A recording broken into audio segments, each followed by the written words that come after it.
Meaning is the crisis that we're in America today. When I look at the explosion of depression and anxiety, it charts back exactly to the inability of people under 35 to recognize and to articulate the meaning of their lives. And this has everything to do with the way that we're encouraging people to use their brains. A lot of people are effectively living in a simulation. And it's not just tech, it's just simulated. It's a third person life. It's the Matrix, basically. When we were creating this show, we knew that we wanted to talk about solutions that were more than just practical technology, but also about how we live our lives and how we can be more fulfilled and happy. Knew then that one of the people we wanted to talk to is our guest today. Arthur Brooks is a professor at Harvard and Harvard Business School. He has written 14 books, a best-selling author, and more than 300 columns in The Atlantic about how we can be happier. And we are very happy to have him today. I have been waiting for this book for a long time, having read many of your essays in The Atlantic. So let's jump right in. You have very helpfully constructed this as individual chapters with very clear titles and different problems that we can address. And one of them is 10 practical ways to improve happiness. Yeah, based on science. Absolutely, of course. Because that's what I teach at Harvard is the science of happiness. And so anything that's just kind of an old folk tale, I'm not that interested in it. But if we've got the neuroscience and behavioral science behind it, then I'm listening. And that's what all of the things in this book are. And in the essay we're talking about here, these are the big ways that happiness scientists have found that actually work. Then let's jump in a little bit more to some of the specific chapters. Why don't we focus on something that is often in people's thoughts when they're anxious or thinking about the real world and so forth, which is the role of money in happiness. Sure. And watching this from the outside, the science on this has changed a little bit, the understanding of it recently. Right. So what is the latest? Well, about 51% of Americans say they're very worried about money almost all of the time. And you might say to yourself, well, yeah, I mean, if you're really hard up. But the truth is that only 10.6% of Americans are below the poverty line. It's a lot more than people in poverty who are worried about money. As a matter of fact, what we find is that a huge proportion of millennials who have more than $1 million in net wealth already, these people are worried about happiness every single day. And one of the reasons for it is that this is something that we can count.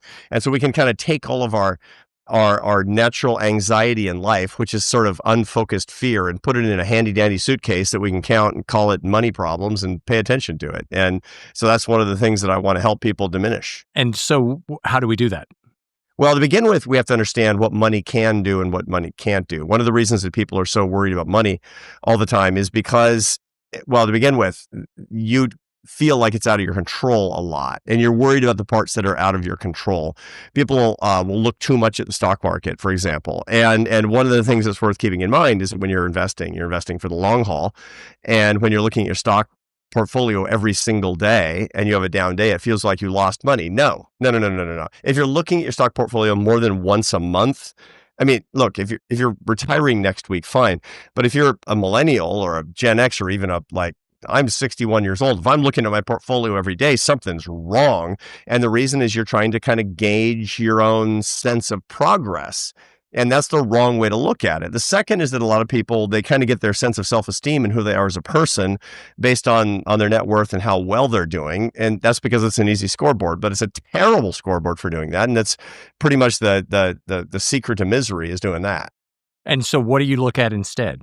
Well, to begin with, you need to be paying attention to the things that matter. More people are way more likely to be worried about money than they are about their health, which is just craziness when you think about it. People, most people, only about 20% of people get the recommended amount of exercise. Most people in America are overweight today. And I get it. It's hard is the whole thing, but worry more about that and less about money if you're above the poverty line, especially if you're middle class or above, and you're going to have way, way, way better returns and much higher quality of life. Second, be paying attention to your relationships. I'm giving people advice all the time to be taking inventory of their friendships and inventory of their family relationships and actually setting up a strategic plan to get better at those things. People should be paying more attention to their spiritual lives than they are.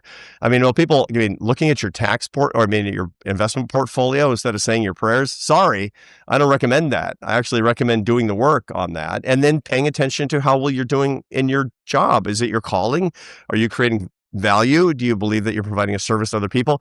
Those are the things to be paying attention to. And if you have any time left over, take your leisure seriously. As opposed to, and what you'll do is, I'm not going to tell you to stop worrying about money. I'm telling you to crowd out your worry about money by paying attention to other things that matter more.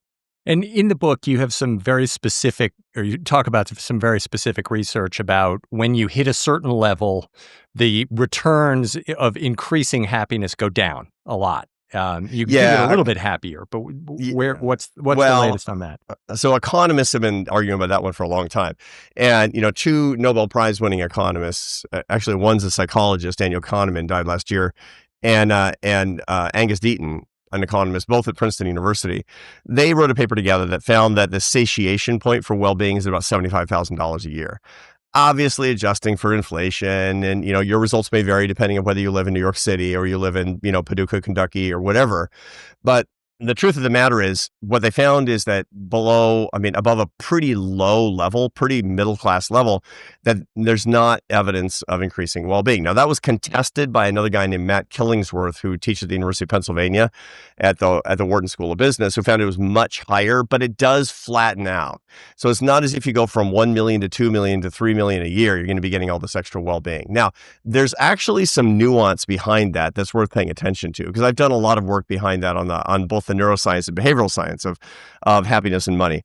And what we need to understand is that the well-being is really complicated. Well-being is not just about happiness. It's about happiness and unhappiness, and they're not opposites. Certain things make you happier and certain things make you unhappier. And you can be an unusually happy and an unusually unhappy person. You can be a very happy, stressed out guy, Henry.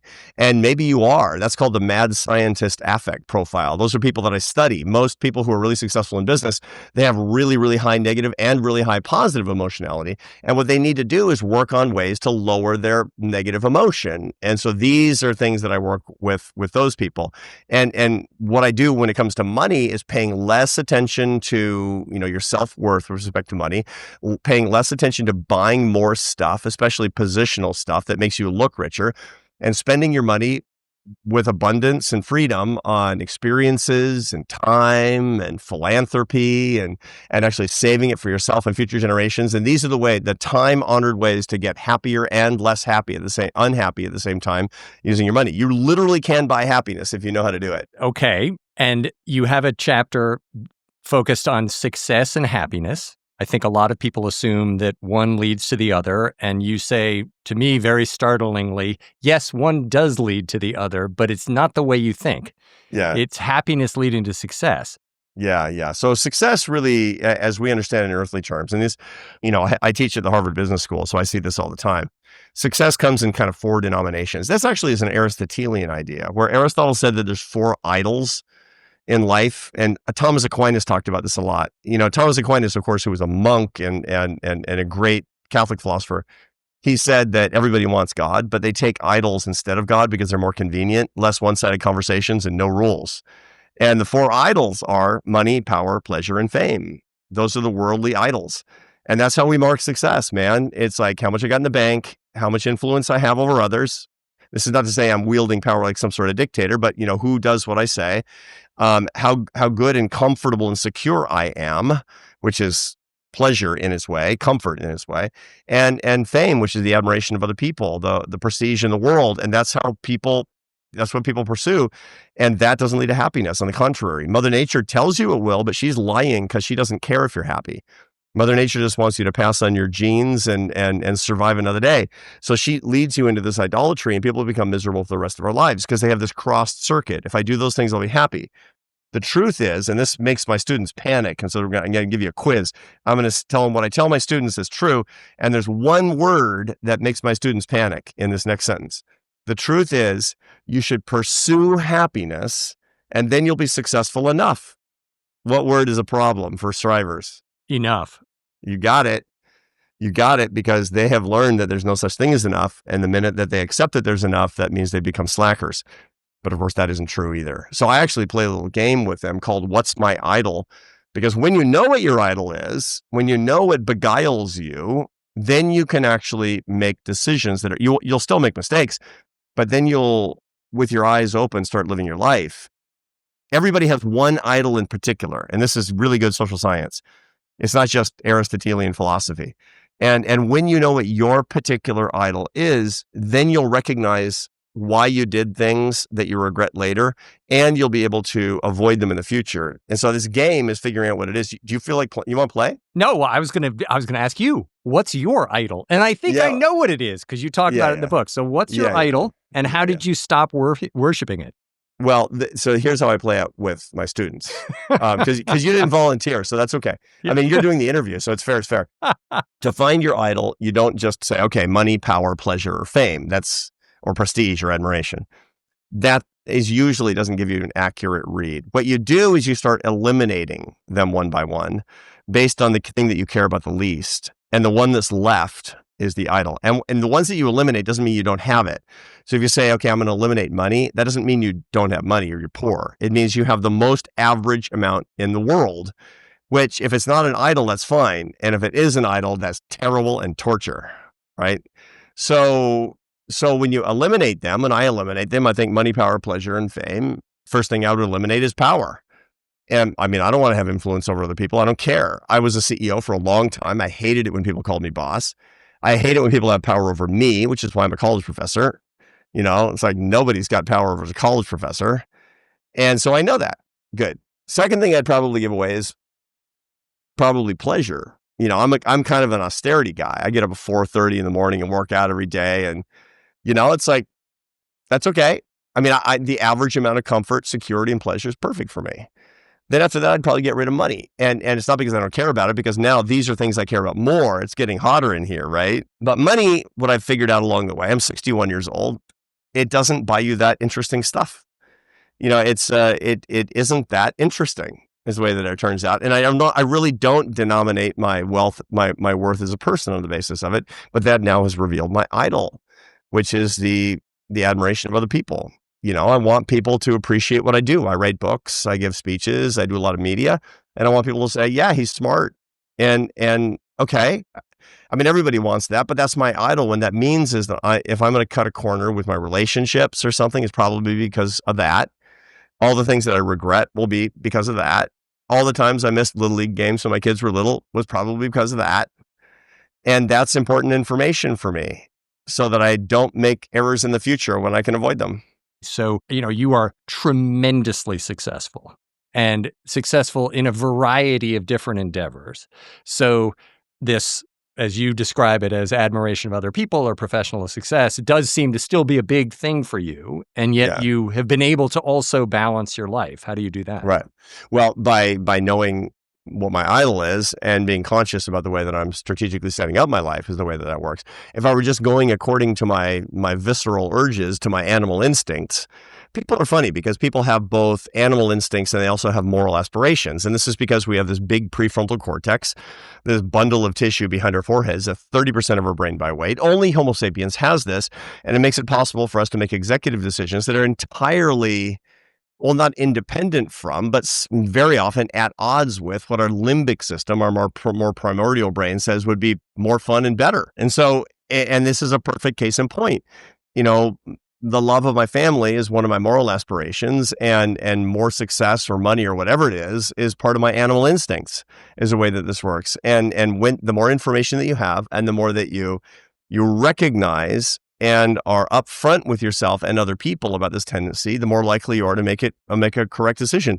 It's the same thing if you drink too much alcohol and you tell a bunch of your friends, like, I got a problem and I really, really want to stop. That's the first step. It really is, because that information, you've recognized it, you've said it, you've brought other people into it. And so now, when I'm, running around a little bit too much, or I'm kind of starting to be gone on weekends or whatever happens to be, my kids, and I set up my life, I live with some of my kids and my grandkids at this point. We have a great big house with multiple generations and the whole thing. And they notice when I've fallen off the wagon as a success addict. That sounds marvelous, by the way. The combined generations, great. Everything. It's great. It's great. I mean, it's like first thing in the morning, I hear there's a great deal of screaming in my house. That's terrific. All right, let's go back to what we were just talking about. One of the things in that sentence you gave me about you read to the students and enough success and so forth is, let's go back to this thing that happiness actually leads to success. That was very startling for me in your book, that it's not the other way around. Right. Yeah. So happiness leads to enough success. And part of the reason for that is because you don't do more of these things, money, power, pleasure, fame, then actually will lead you to leading a pretty happy life. And furthermore, that those intermediate goals will actually facilitate the things that matter the most. So what matters the most, and these are the habits of the happiest people, are faith or life philosophy that is practiced very seriously, family life, friendship, and work that has two characteristics. Number one is earning your success through merit, and the second is serving other people, being needed by other people. And what you find is that all of those worldly idols, they're not bad, they're not evil, but they have to be intermediate to faith, family, friends, and work, the things that actually matter. So point toward faith, family, friends, and work. And to get those things in abundance, you'll have enough money, power, pleasure, and fame. And how do we find work that accomplishes that? So that's the question of calling. And calling is a really interesting, whole literature on calling. And that is the idea of something that you're meant to do. Now, that requires a whole lot of self-knowledge. That requires that you understand who you are as a person, what your psychological profile is. And there's a whole bunch of ways of getting at it. The Japanese have a very good way of doing it. It's called Ikigai. No doubt you've heard of Ikigai. And that's basically the confluence of four things: what the world wants, what I'm good at, what I love, and what I'm paid to do. Those are the four things. And the confluence of those four things is your calling. And so it's actually not that complicated a concept. You can go through that. It also requires that you have an understanding of what kind of person that you are. Many people are told, especially really people who are listening to this podcast, they're hard charging strivers. They're ambitious people. That's why they're listening to this podcast. They're told that they're kind of linear careers in which you never change unless it's something bigger and better, in their field. And, they graduate from college and the first job is 18 months and the second job is 3.5 years and the next job is 5 years. And they kind of change when they make more money. But most people are what's called spirals. Most strivers are called spirals, where they have a bunch of mini careers of their own creation, 7 to 12 years. And sometimes they make more, sometimes they make less. Sometimes they work half time to raise their kids. Sometimes they work for a nonprofit. Halfway through their career, they have a big career change and go teach. That's how most people actually are happiest. And of course, fancy colleges and schools, which are trying to turn us into ambition machines, they don't tell you that's actually what's going to make you happy. So that's the second thing to understand about calling, is what your psychological model is. And then you have to understand how to be able to recognize opportunities that are actually going to serve your calling. And I have a whole set of kind of gut rules for doing that. I was going to ask you exactly that. You have a great chapter on trusting your gut and what that means. Yeah. And you talk about jobs, you talk about marriage, and you have a good framework for thinking about it. What is Yeah. So we have a lot of information. And the older you get, the more wisdom you have, the more data that you've got, but you don't have access to it. It's a lot of it is stored kind of in the right hemisphere of the brain, which is also kind of known as dark consciousness. The left side of the brain is analysis and efficiency and processes. The right side of the brain is meaning and complexity and mystery. And a lot of what you understand about yourself and your calling is in the right hemisphere of the brain, which is hard to articulate, but you know it. So that means you have to use your gut. Gut is nothing more than data that you can't quite articulate, but that you possess. That's what we mean by gut. So here's the way to understand it. You got tons of information. When you're presented with an opportunity, a new job opportunity, or a marriage proposal, or an opportunity to move to Dallas, or whatever, you got to listen to your gut. And there's 3 sensations that you're going to feel if you think about it. Now, put away your phone, get up at 4:30 in the morning and go walking for an hour and a half outside. Nice, cool air. Hear the crunch of the gravel under your feet. No phone, just thinking. And the 3 sensations that you're going to feel as you assess the opportunity. And by the way, you don't get this in one day. I recommend doing this every day for a month for a big opportunity. Because and if you're a religious person, this is even easier. Catholics talk about praying in front of the Blessed Sacrament in church for a month and listening. They're listening to their intuition, which they believe is the Word of God talking to them. Okay, you figure out what you think it is, but we have tons of information. And the 3 sensations to be listening for: number 1, excitement about the opportunity. Number 2 is fear. And number 3 is deadness. Emptiness. And we all know what that feels like. If somebody has suggested to you that you get married and you're like, I feel dead inside, or people always call me and say, hey, how would you feel about being the CEO of this company? And I immediately feel deadness. I feel just deadness, right? Because I've done it, but not just because I've done it, because, at this point in my life, I'm the Pied Piper of happiness. I get to travel around giving people happiness advice. It's like the most fun ever. And like, how about running a company and doing quarterly reports and, dealing with investors? Like, I just feel completely dead inside. So here's the right, and to be assessing this, the right combination to make the right decision is 75% excitement, 25% fear, and 0% deadness. Now, again, circumstances are such that you might not be able to do that because you have an opportunity that's like 75% fear because you've never done it before. And I've had jobs like that. And when I took over a company, it was 75% fear. I'd never been a chief executive. But ordinarily, if you have enough information, you can do that. The second thing is making sure it's not all excitement, because that will become boring really quickly. You need fear. And this gets to your point before, the importance of a little fear. Life is boring when you're not afraid at all. And that means you need the non-trivial possibility of failure. Now, the fear will get less over time, but if the fear is 0 to begin with, in 2 years, you're going to be on the market again. That's what the data say. So 75% excitement, 25% fear, 0% deadness, or as close to that as you can get, practically speaking. So you have a fascinating life, as I talked about earlier, and you've talked about in a lot of your essays and the book, some of these transitions that you've had. You also talk about how to avoid a midlife crisis. You also talk about, you have a great essay that's not in the book, but is at The Atlantic. I encourage everybody to check out, which is, I see all the time, which is something like, your professional decline is coming sooner than you think, but yet there's hope for you. And basically some of the messages mixed into all this is, hey, you hit something approaching the age where we are, except considerably younger than both of us. The things that made you great in your 30s and 40s are going to decline, but there are other things that are going to carry you. So what are those? And talk about, again, the fear of that change, because I think for a lot of us, and I can say personally, you do something for 15, 20 years, you get decent at it, and it's very scary to let it go and do something else. Yeah, for sure. And the problem is that you start getting worse at it. And that's when burnout occurs. And it happens to almost everybody. And I'm talking about intellectual professions. I mean, not just like college professor professions or media. I'm talking about anything where you primarily use your head, whether you're a surgeon or a lawyer or, a stockbroker or an air traffic controller or an electrician. These are fundamentally thinking professions. And in thinking-based professions, what you find is that people tend to peak in their abilities around the age of 39, and then they start to decline. And that's really, really early. So you talked about a essay I wrote in The Atlantic about that in 2019. In 2022, I published a book called From Strength to Strength that was based on that. That was the whole argument, finding success, purpose, and happiness in the second half of life. And the way to find that is to recognize that when the natural abilities that got you where you're going in your 20s and 30s start to feel harder, which they will in your 40s and 50s, that there's a second happiness curve, a second success curve behind it. And you have to know what it is and how it works. And so I dug into that a lot by looking at the neuroscience literature on sort of the manifestations of intelligence. We have kind of two intelligences. This works. This comes from the work of a British social psychologist in the 60s and 70s, who talked about fluid and crystallized intelligence.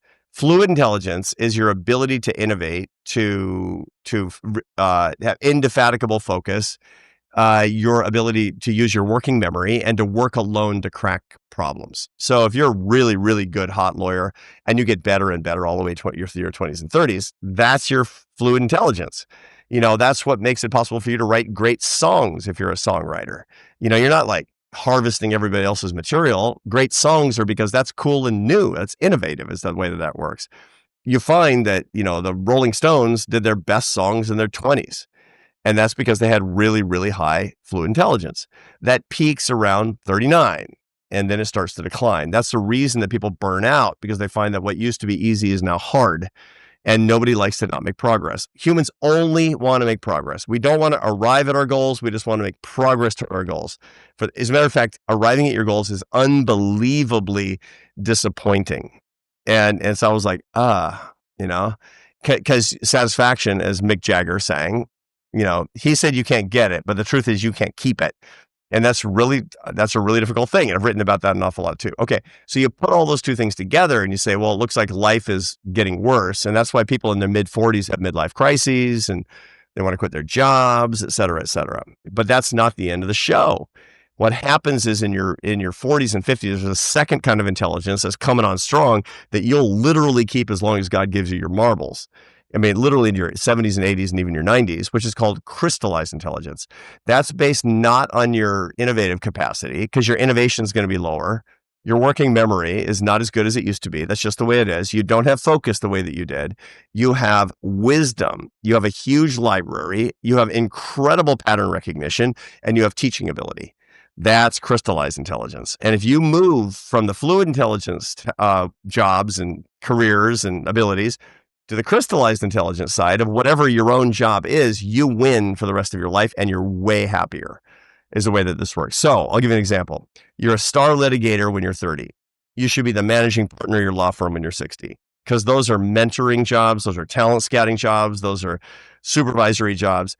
If you're a startup entrepreneur at 30, you should be a VC at 60. If you're a hot shot academic researcher at 30, you should be a master teacher at 60. That's the way it's supposed to work. And everybody's got a version of themselves on the second curve. They're willing to look at it and step onto it. So you mentioned something else just a second ago that I want to come back to, which is this idea that it's progress that drives us. It's not the end goal. But you do say in the book, keep a grand plan in mind. So it does sound like you think we should have some sense of where we're going and what we're doing every day. Is it progress toward a goal?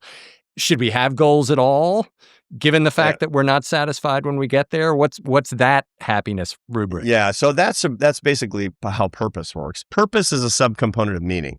Meaning is a subcomponent of happiness. Happiness has three parts: enjoyment, satisfaction, and meaning. Those are the three macronutrients of happiness. Those are the three things to be paying attention to every day. Meaning has three, and meaning is the most important of all. Meaning is the crisis that we're in America today. When I look at the explosion of depression and anxiety, it charts back exactly to the inability of people under 35 to recognize and to articulate the meaning of their lives. And this has everything to do with the way that we're encouraging people to use their brains. A lot of people are effectively living in a simulation. And I'm talking about a simulated workplace and a simulated social life and a simulated dating environment and a simulated way of playing games. And it's not just tech; it's just simulated. It's a third person life. It's the matrix, basically, and that keeps you on the left side of your brain, out of the right side of your brain, where meaning actually comes about. Now, meaning has three parts to it. There's coherence, why things happen the way they do. There's significance, why my life matters. And there's purpose, which is goals and direction. That means you have to know the direction that you're going, which means you have to have an endpoint of things you're trying to do. The problem is getting stuck on the endpoint and assuming that everything in life is going to be great once you hit it, which is wrong. That's the problem. That's called the arrival fallacy. What you want is to have an intention, which is the goal, without attachment, so that you can make progress and you're holding it loosely. It's a very Buddhist idea, but I talk an awful lot in my work about how to do exactly that.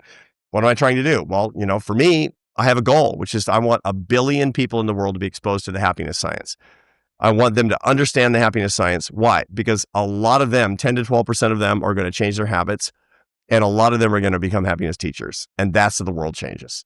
Okay, well, what does it mean? If I don't get 1 billion, then I'm going to, want to commit suicide or going to get really hopelessly depressed? No, that's an intention. And I have an intentionality, just like I have a sailing destination. I'm going toward it and I'm blown off course here and I have new opportunities there. And I might wind up in the Dominican Republic instead of India, like Columbus. I don't know. But the whole point is I can't do anything unless I have that intention.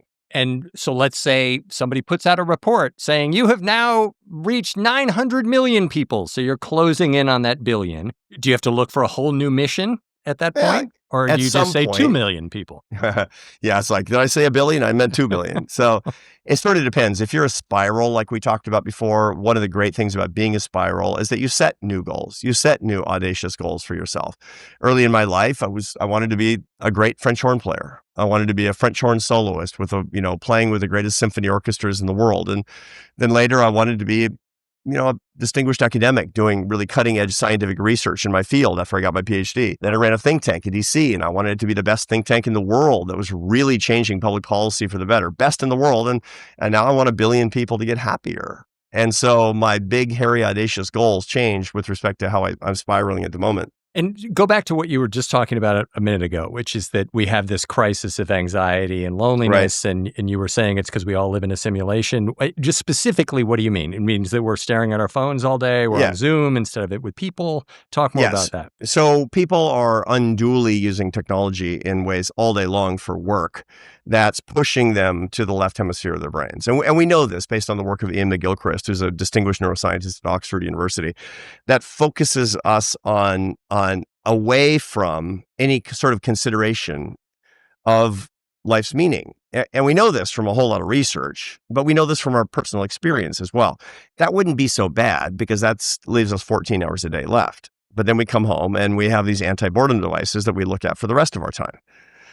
And so the result of that is that we spend, the average person under 30 spends 5 hours a day on social media and similar platforms and looks at their phone 205 times a day. And that's simply impossible for you to be living in and using your brain in such a way that's considering issues of meaning in your life. You're going to become increasingly unlikely to form relationships that are mysterious, that you don't understand.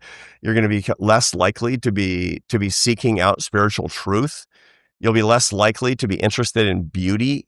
You'll be more and more intolerant of your own suffering as opposed to finding meaning in your suffering. You'll find it harder and harder to find calling. Why? Because all of those things are where we find meaning in our life, and all of those things are mediated on the right side of the brain.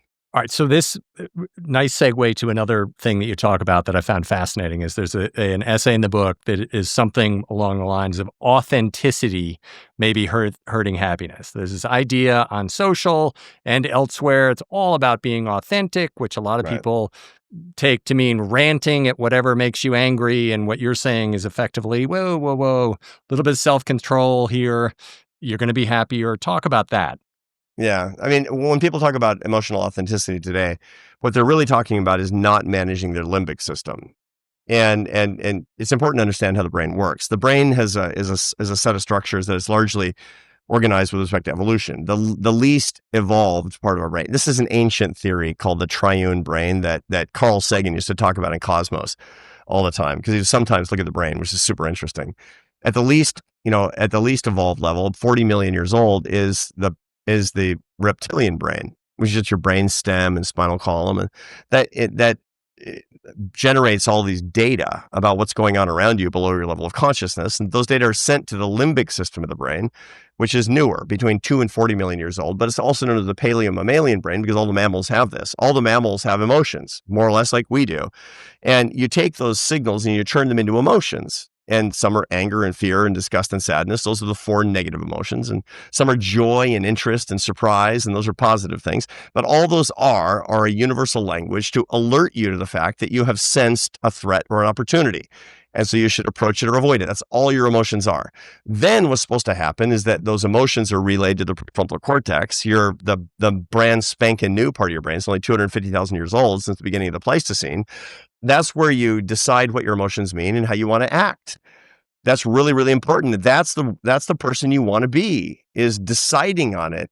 And if you're just authentic all the time, it means you've stripped off the prefrontal cortex and you have the emotional regulatory ability of your dog Fido, which I don't recommend. And that's the internet. And it doesn't make you happy. No, it's terrible, because when you're being managed by your limbic system, you're going to be in a rage sometimes, and you're going to be embarrassed sometimes. You're going to be saying things that you don't actually mean. And I want to be a fully self-managing person, not somebody who's being managed by a bunch of ancient brain tissue. That's a terrible way to live. And this goes to another thing that you talk about in the book, which is, hey, smart people, here's a way to become less miserable. Share your intelligence and don't use your intelligence to tear other people down, which, if there is an opposite of social media, that would be it. Yeah, that's for sure. Yeah. And we've made a lot of progress, so much progress in our society about the way that we talk about other people. And, we don't discriminate in the way that we act or talk if we're civilized people. And I look back on how my grandparents talked, and it's just like, it's awful. I mean, they were wonderful people, but it was a different time, and they would talk about in ways that would be unacceptable about different groups of people today. But there's one way that we still do that, which is that we sort people with respect to perceived cognitive ability, and we think less of people if we think they're not as smart as we are. And that's completely unacceptable. I mean, if you're out someplace and you're being served by somebody in a restaurant, and you're like, that waiter's so stupid. You don't mean that as in, I really, kind of feel bad for the guy and I'm going to help him out. You're denigrating that person because of what you perceive to be a weakness. Well, what kind of person are you that does that? Well, we allow ourselves to do that. And highly intelligent people that are gifted with high levels of cognitive ability are the worst perpetrators of this. I mean, we live in a class-based society on the basis of largely innate characteristics around cognition, and it's not right that we do that. It's a violation of human decency for us to do that. And so what does the research say about tech, for lack of a better way of saying it, technology's contribution to the division we see right now? I mean, obviously we've got a lot of politics. It is easier to divide than it is to unify, and lots of folks are taking advantage of that, but the technology also seems to be exacerbating it. It's vast and deleterious. And the biggest reason for that is that there's users and there's dark triads out there. Now, the users are sort of the media industrial complex that wants likes and clicks, and the political and media establishment. When you hate on the basis of something that you read on social media, somebody's profiting and it's not you. When you hate for political reasons, you've been productized. That's what we find. And so that's a really important thing to keep in mind. And social media has made that possible. Social media has been incredibly deleterious for mainstream media sources, because what it's done is it's pushed them to their worst extremes to try to stay competitive and get as many clicks as possible. And when something is audacious, when there's people slow down to rubberneck a traffic accident, and people will slow down and look at, violent and hateful content on social media. And a lot of that's being perpetrated by what were once really reputable news sources or reputable people, politicians, for example. That's a problem. The second big problem, and an even bigger problem, is that this draws in individuals who are disproportionately psychopathic. And we know this from a lot of really interesting studies. There's one paper called "Trolls Just Want to Have Fun" that looked at people who had a high levels of psychopathic traits, and then asked them about their internet habits, and they're disproportionately likely to be posting to internet forums, social media, and doing so anonymously. So when somebody is firing up a debate and insulting other people and perpetrating some sort of mobbing campaign and mocking other people, that person is probably above average in psychopathy. They're probably above average in Machiavellianism. They're probably way above average in narcissism, which is called the dark triad personality constellation. These are not people you want to hang out with. So if you wouldn't let them into your house, you probably should work to not let them into your head. And best way to do that is put the phone down? Put the phone down, or at least curate your social media so you're not looking at this stuff, is what it comes down to. Look, you're going to get more of what you stare at, is what it comes down to. So, social media can be phenomenal if you're using it to learn and laugh. Learn and laugh. That's what it comes down to.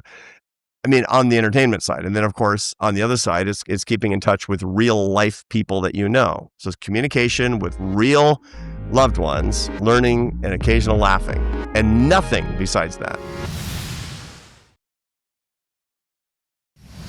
We talked a lot about worry, and you have in your book as well, and you have a nice essay, How to Worry Less and Be Happier. What are the keys to that?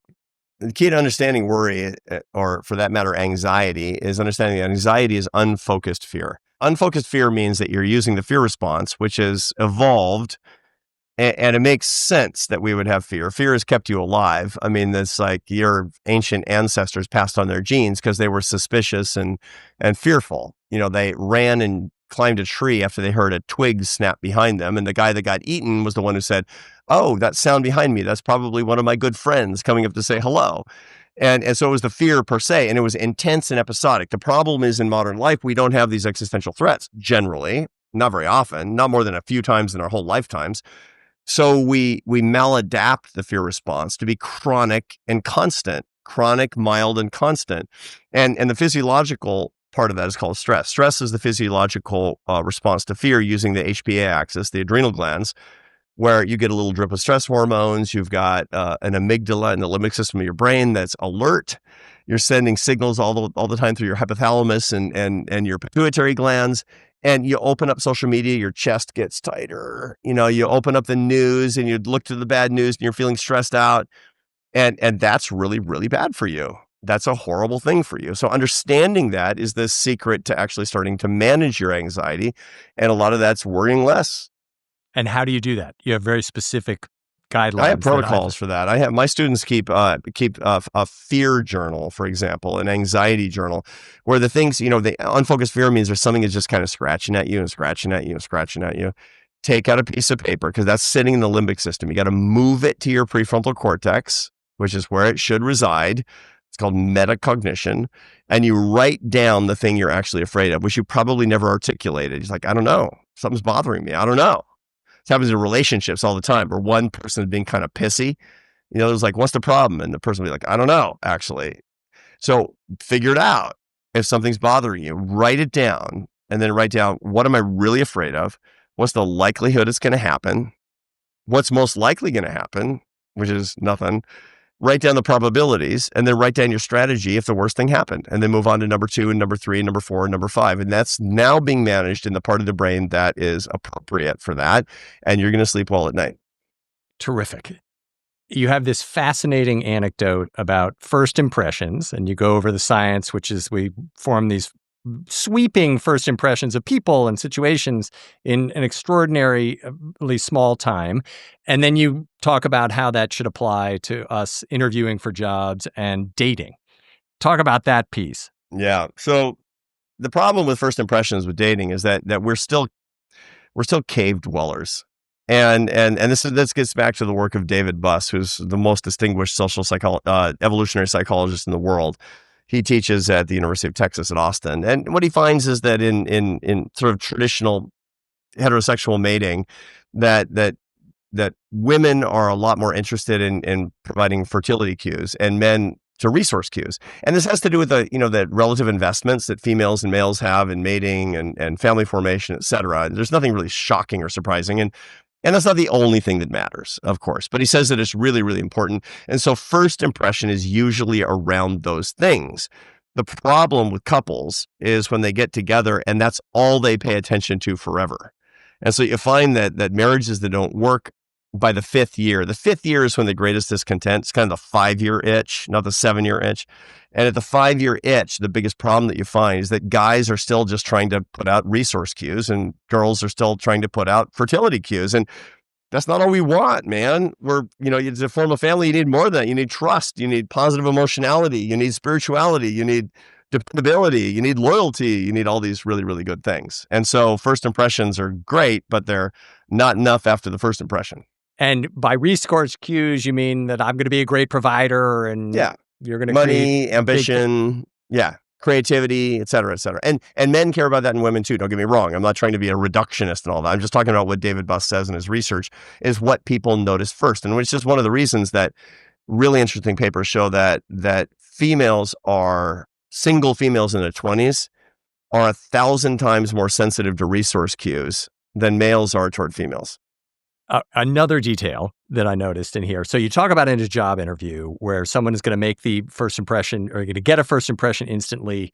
You want to smile, but an honest smile, not a fake smile. You want to put them at ease. You want to be happy. That happiness actually creates a sense of competence and so forth. You say it's the same thing with dating for women, but not for men. Men are not supposed to smile. Why is that?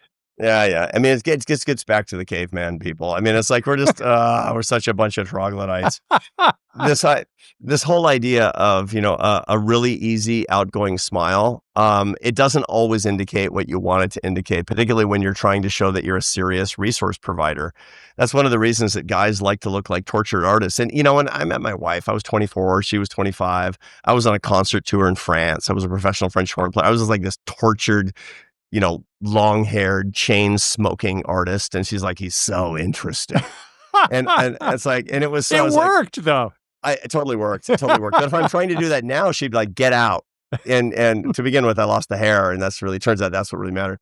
But it was, that you can't ride that forever. That's an initial cue of kind of acquisition seriousness. is what they find. And that's one of the reasons that women really they like guys who are fun, but they want serious guys. They want men who are serious. And men value pleasantness more than women do, at least early on in terms of dating. And by the way, this is not a rule, guys. This is not a rule not to smile on the first date. It just means that you're not just a goofball is what it comes down to. Great. All right. So let's bring it back around. You write in the book a lot about work and life, but happiness with respect to work and so forth. Fascinating chapter on basically think twice before you take the top job. Most people who go into organizations who are ambitious think, hey, someday that'll be me. And you have this very clear warning. If you are offered that job, actually think about it because why? Because most people, when they get into the top job, are less happy, not happier. And I have the data. Now, they can be very successful and they can be very emotionally equilibrated, but being the boss per se never made anybody happier. And it made a lot of people unhappier. The two most predominant emotions that people experience in their first 2 years as chief executives are anger and loneliness, which are not really correlated very strongly with happiness. And there's a reason for that. I mean, you're by yourself in the corner office. You can get counsel and you still have outside friends, et cetera, but it's a lonely job. And anger because you have less power than you thought. You're more manipulated than you thought. You're being used in ways that you never anticipated. And these are common things that we actually find from people. And so, I counsel CEOs and people, really powerful people all the time. And they say, yeah, this is one of the reasons I told you before that when people call me up and say, hey, we got a corner office open here. I'm like, I feel dead. And so that comes back to what I see throughout your work with just the constant reminders that we are social animals and that relationships are incredibly important. Right. Right. Is that, if you're going to summarize, like, what is happiness about? Summarize it for us. How can we be happier? You bet. This is great. It's like you're bringing this plane in for a landing, Henry. So we have a great study at Harvard called the Harvard Study of Adult Development. This is an almost 90-year longitudinal study. Started looking at Harvard College sophomores, and which is a non-representative sample, obviously. But then it opened itself up to guys who didn't go to college, and then it had their spouses, and then it had their kids, and so it's really representative of the American population. And it followed them over their entire lives until they were dying. There's only like a small handful left of these guys and their wives, but a lot of their kids are still in the sample. And they looked at what people who wound up healthy and happy, they called it happy well, what they all did all throughout the course of their lives. And some of it is like, you can't control, like they had nice parents who were not alcoholic or, that sort of thing. And they didn't have depression that ran in their family, et cetera. But a lot of the stuff you can control, like, for example, smoking, drinking, diet, and exercise. This didn't just lead to greater health, it led to greater happiness. Not smoking, not drinking, by the way, not drinking excessively. Then there was learning, and there was self-management. So learning, there were learners, people who learned and read and read and read and liked to learn. They were much happier as they got older. People who were really good at managing their feelings. They had a technique they were good at. Maybe they were meditators, maybe they were religious, maybe they were really good at cognitive behavioral therapy, whatever it happened to be. But the one that blew everything out of the water was love. The number 7, the most important thing was love. As a matter of fact, it was so important that the guy who ran the study for 35 years, George Vaillant, who's a psychiatry professor at Harvard Medical School, he said 5 words, happiness is love, full stop. That's what it is, and so you can't do anything else. It's love of the divine, love of your family, love of your friends, and love toward the whole world through the way that you earn your daily bread by finding your calling.